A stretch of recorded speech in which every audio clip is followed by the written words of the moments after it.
ladies and gentlemen. The story you are about to hear is true. The names have been changed to protect the innocent. Dragnet.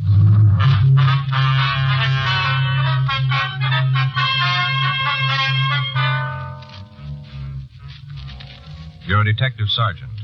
You're assigned the homicide detail. A young man walks into your office and tells you he has a problem. From the way he talks, you know it's serious. Your job? Listen. It was Wednesday, September 8th. It was cold in Los Angeles. We were working the day watch out of homicide detail. My partner's Frank Smith. The boss is Captain Lorman. My name's Friday. I was on my way back to the office from R&I, and it was 10:14 a.m. when I got to room 42. Homicide. Pardon me, sir. Yes, sir. Are you a policeman? Yes, sir, that's right. What can I do for you? I want to talk to somebody. I'm not sure who, though. Well, if you tell me what it's all about, I might be able to help you. Well, I got to be sure it's the right person. You can understand that, can't you? Yes, sir. My name's Paul Marcus.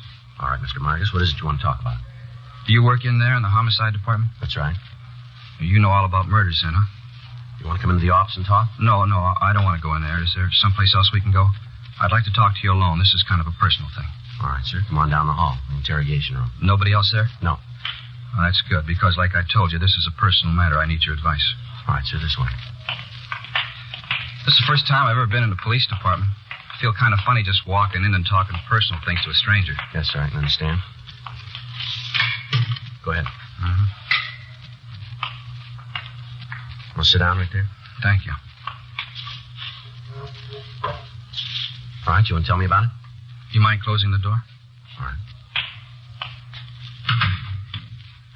All right, now what's your problem, Mr. Marcus? I told you it was personal. Yes, I know. I want to be sure I handle it right. I could get in a lot of trouble if I didn't. Mm-hmm. Been trying to figure out what to do about it for a week now and couldn't find the right answer. That's why I came here. You guys should know. All right, now if you'll just tell me what's bothering you, we might be able to do something for you. Uh-huh. A whole week and no answer. I sure hope you got it for me. I'm sorry, Mr. Marcus, but if you don't tell me what this is all about, there's nothing we can do. Well, it's nothing big, just a personal problem. I just want to know how to handle it. All right, go ahead. I killed a woman.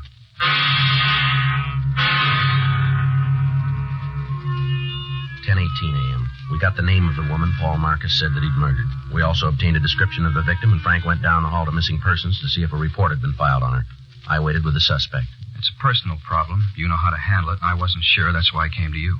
All right, where did you meet this Lorraine Farrell? San Francisco. How long ago? A couple of weeks. I just knew her a little while before it happened, just a couple of weeks. Mm-hmm. Fisherman's Wharf. What's that? Fisherman's Wharf. That's where I met her in San Francisco. I was on a vacation. 2 weeks with pay, and I went to San Francisco. Fisherman's Wharf. That's where I met Lorraine. All right, go ahead. Well, I was down there sitting on the dock looking at the boats, just sitting there eating prawns. You know how they cook them in those great big pots? Yeah. Well, I was just sitting there eating prawns, and I met her. Well, where'd you kill her? Look, you got to let me tell this in my own way, or I'm not going to tell you at all. It's got to be right so you'll understand. Now, if you don't get it right, the whole thing's gone wrong. You see, it's a real personal thing. All right, sir, go ahead. Well, I was just sitting there eating prawns, eating them, and throwing the little tail pieces down in the water. You know how you do. Mm-hmm. Watching them kind of float around. Kind of all of a sudden, she was right there sitting just alongside of me. You ever see her before? I never laid eyes on her till then.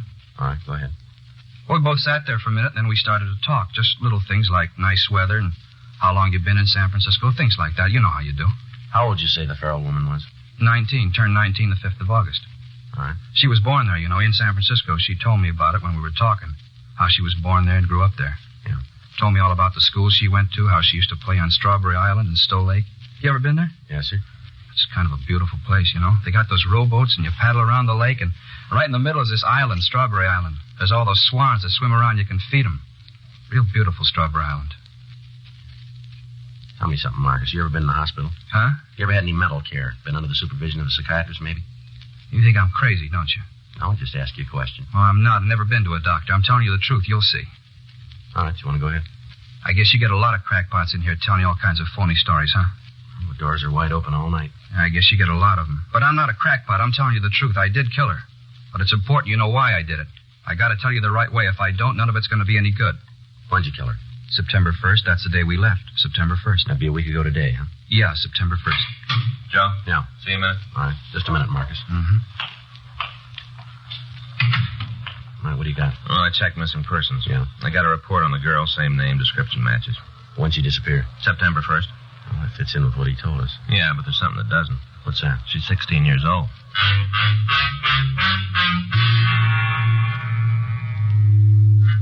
Each year, there are hundreds of citizens who walk into the nearest police station and confess to some sort of crime. Some have actually happened, others have occurred only in the mind of the person confessing. No matter how wild the confession, how implausible the details of the crime, each report has to be checked out. To doctors, such cases are clinical, but to the working detective, they're the cause of a lot of legwork and a great deal of checking. They cost the taxpayer untold man-hours and investigating time, and many times result in nothing. Because of his attitude and his reluctance to give us the complete story all at once, it appeared that Paul Marcus might be one of these people. The fact that he named a girl who was missing meant little, since it was possible for him to have read the story in a newspaper. The only way we had of being sure was to continue the interrogation. 10:34 a.m. She told me she wanted to get away from home. That's what she told me, how it was rough for her there, and she wanted to get away. Mm-hmm. That's when you said you'd bring her down here, is that right? Oh, no, I didn't even suggest it. The whole thing was her idea. She brought it up? Yes. You see, after that first day on Fisherman's Wharf, I saw her several times. Almost every day we'd meet someplace and talk. Where would you meet her? Well, sometimes in one of the hotel bars. Once we met out at the Steinhardt Aquarium. We met on the rotunda there. You know where they have the big pool and all the alligators swimming around? You know where? Uh-huh.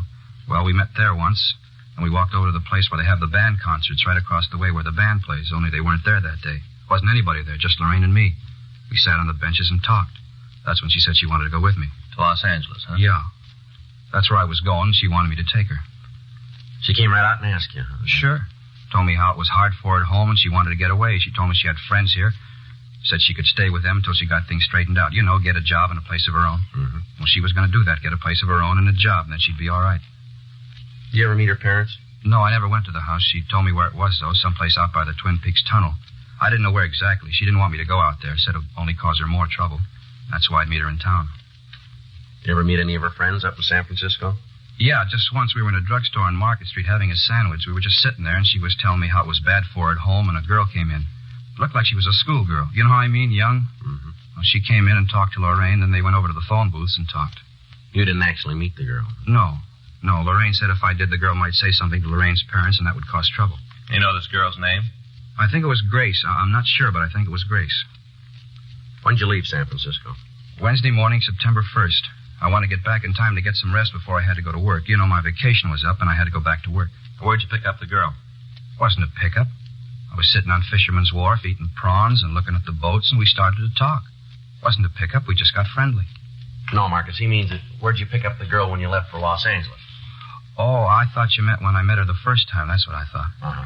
I met her out at the tunnel. Where's that? Well, you know where Castro Street runs into Market, where the L car comes in from the beach? That's where I met her. She came from home, had her suitcase and all, and she came out on the L car. All right, go ahead.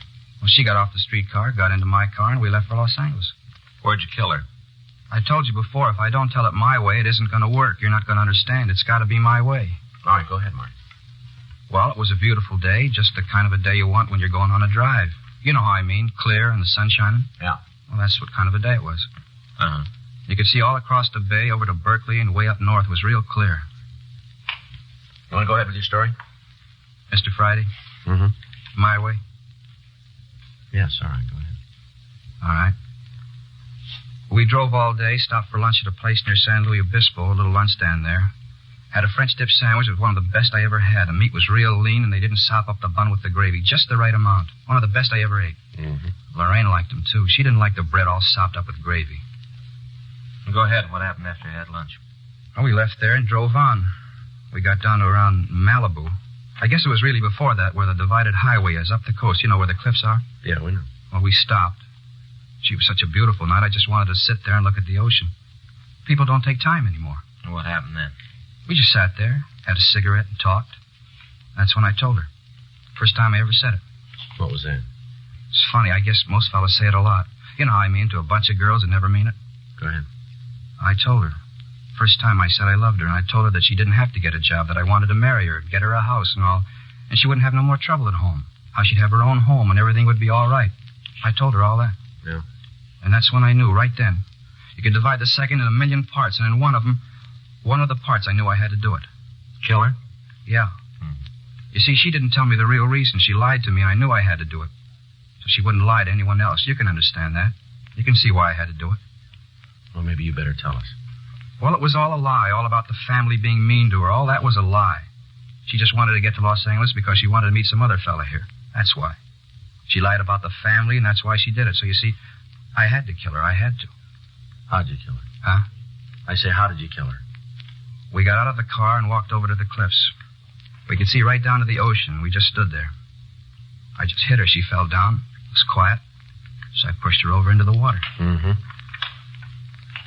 What'd you do then, Marcus? I got in the car and drove home. You just left her there, huh? Certainly. There wasn't anything I could do for her. You point out the place where all this happened? Well, sure. It's up the coast where the highway's divided, north of Malibu. It's real easy to find. Anybody else around? You mean when I hit her? That's right. No, we were all alone. I didn't see anybody, just the two of us. All right, Marcus, you willing to give us a statement on all this? You mean what I just told you? Yeah.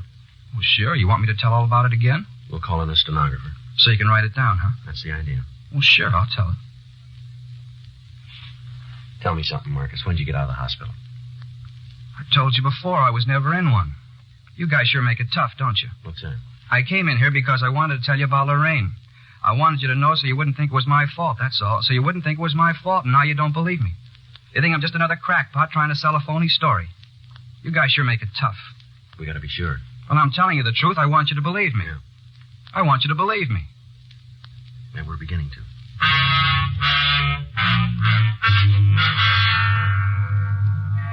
A statement was taken from the suspect, and he was booked in at the main jail on a charge of suspicion of violation of Section 187 PC, murder. We sent a teletype to San Francisco, and we contacted Inspectors Ed Vandervoort and John O'Hare of Homicide Detail. We filled them in and asked that they check out the suspect's story on their end. We also asked that they send us all available information on the missing girl and that they check with her family and try to get a list of any known associates that she might have had in the Los Angeles area. Frank and I checked out of the office at 7:48 p.m. and we went home for the night. The following morning at 9:23 a.m., Inspector Vandervoort from San Francisco called back. Uh-huh. Yeah. When was that, Ed? Wait a minute. All right, yeah, I got it. How about friends down here? I say, how about friends down here? Mm-hmm. Oh, I see. Well, it should be here this afternoon, then. Right. Yeah, we'll check them out. No, that's on the way. We put it in the mail for you last... Well, you should have it by now, then. Okay, right. Right, Ed, thanks very much. We'll be checking with you. Right. Bye. How about it? Well, they checked the family and the friends, the place where Marcus said he stayed up there. Yeah. Marcus' story checks out all the way.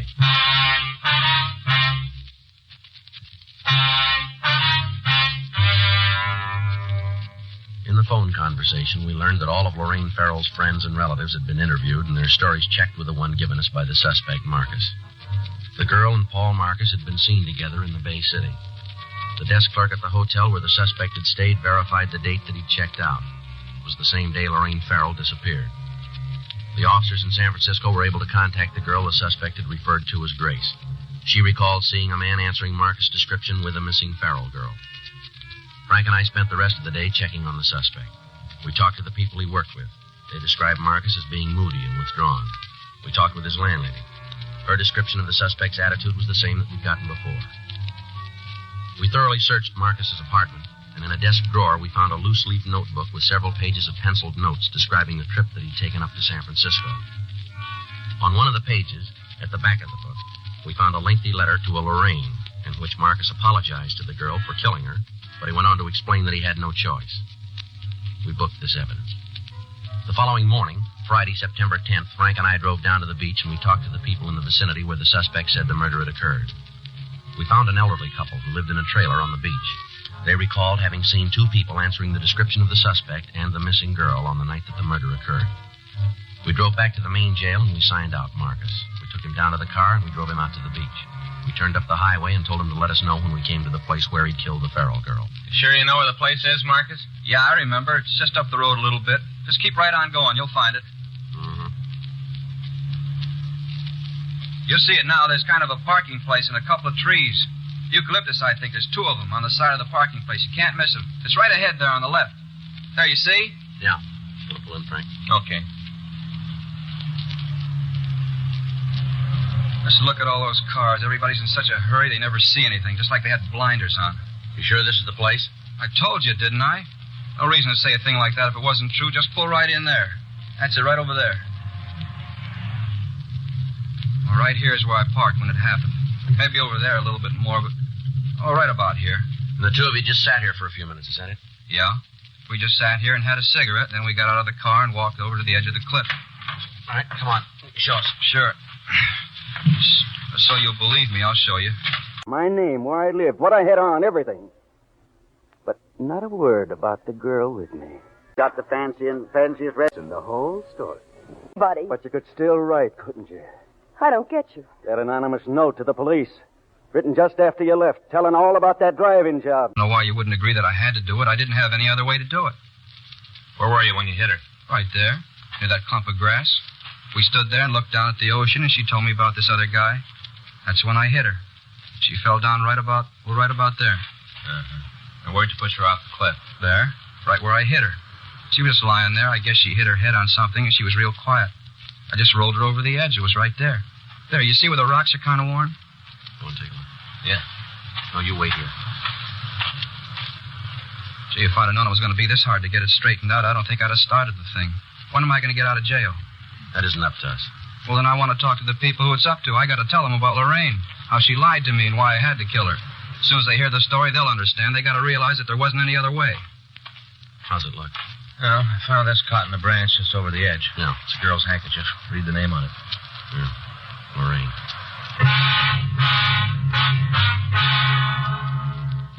Friday, September 10th, 3:46 p.m. We contacted the crime lab and asked them to come out and go over the scene. Officers stood by so that any physical evidence would not be disturbed until Lieutenant Lee Jones and his men had an opportunity to go over it. Frank and I, along with the suspect, drove back to town where we made arrangements with the city lifeguard service to search for the body. The following morning, a boat equipped with diving gear left Santa Monica Harbor and took a course north. Experienced deep-sea divers searched the crevices in the rocks beneath the cliffs. All of the sea bordering the vicinity was gone over. There was no trace of a body. The shoreline on either side of the murder spot was checked. Still no trace of the missing girl. In the meantime, 2 additional teams of men were assigned to check out the friends of Lorraine Farrell. They carried pictures of Paul Marcus and attempted to dig out any information on the suspect and the missing girl. 6:42 p.m., Sunday.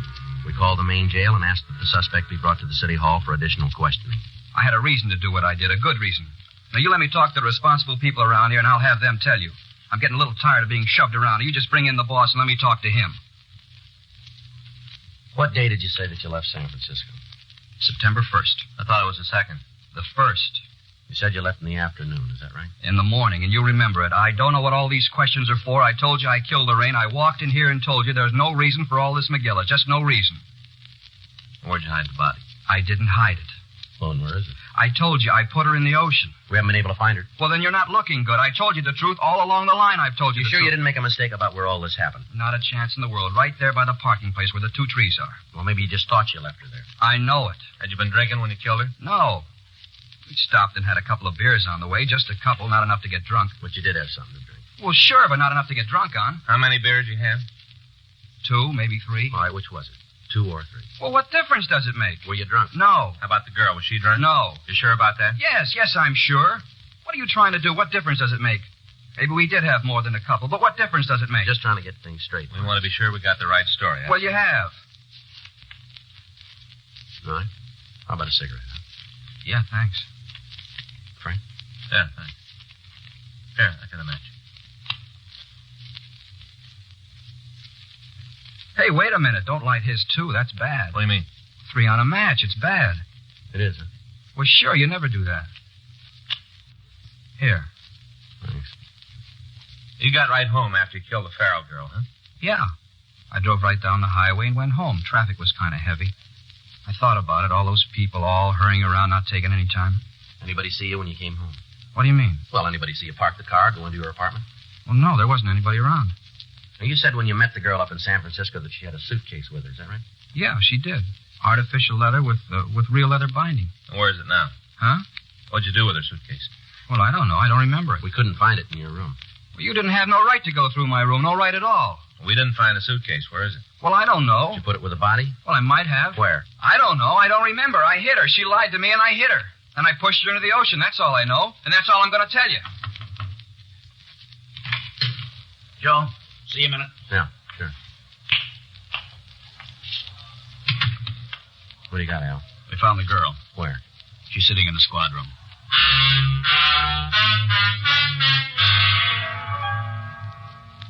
Frank stayed with the suspect in the interrogation room, and I went with Sergeant Al Olivas up to the office. Sitting at one of the tables was a small girl with jet black hair. As we came into the room, she was putting on lipstick. She glanced over at us, and then she went back to what she was doing. There wasn't any doubt about it. The girl in the squad room was Lorraine Farrell. She dyed her hair, and she had on a lot of makeup. But it was the missing girl. Joe, this is Miss Farrell. Joe Friday. How do you do? Hi. Where'd you find her, Al? Friend up in Eagle Rock. Says she's been there for a week. Thanks, Al. Right. You seen the papers lately, Miss Farrell? Yeah, I read the funnies. You ought to read the front page. You've been on them. All right? Mm-hmm. We've had a lot of policemen out looking for you. They probably needed the exercise anyway. There's a man down the hall who thinks that he killed you. That creep, Paul? Yeah, Paul Marcus, that's his name. Real creep. I was glad to get away from him. Oh, gosh, he tried to give me about our home. What baloney. He's a real creep. You ought to keep an eye on him. He's going to wig one of these days. Is that so? Yeah. He drove me down here, and when I told him I didn't want to have anything to do with him, he got real sore, started yelling. Creep. Where'd all this happen, miss? Oh, out by Malibu. Road out there. He stopped the car and gave me all the stuff about wanting to marry me. I was in love with me. Big deal. Said I was the first girl he ever said that to. Big deal. What happened then? I told him I didn't want no part of him. Told him to get lost. Thanked him for the ride and told him to get lost. He flipped. Bad, he flipped. I took off, got a ride, came into town. I got this girlfriend in Eagle Rock. I've been out there. You ought to watch that guy, though. Mm-hmm. How old did you tell him that you were? I don't know. Forget. I think 19, something like that. I forget. Mm-hmm. He confessed to killing me, huh? That's right. Flipped. He's a wig. Let's take a walk, huh? Where? Come on. Sure. I got nothing to lose. Can you guys drive me back to Eagle Rock tonight? I got a date. I got to be back pretty quick. You're not going to go back to Eagle Rock. Who says so? We're going to have to hold you. For what? I haven't done anything. Well, you're a minor. We've got a missing report filed on you. Your folks are pretty worried. They're always worrying about something. If there ain't nothing for them to worry about, then they worry about that. Well, it doesn't make any difference. We're going to have to hold you. You just try it, cop. You just try it. You'll find out you got more trouble than you came in one lump. Uh-huh. In here.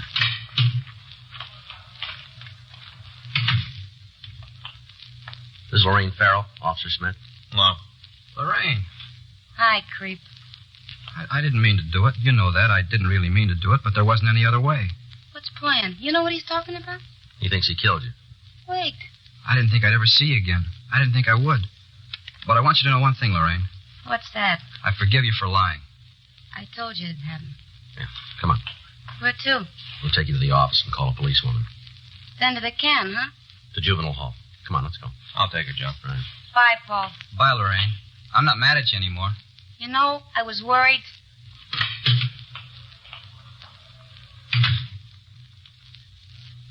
Sergeant? Yeah. I want you to know how I appreciate it. Yeah, what's that? What you tried to do, I think it was real fine, thanks. I don't know what you mean. You didn't fool me a bit. What? I know I killed her.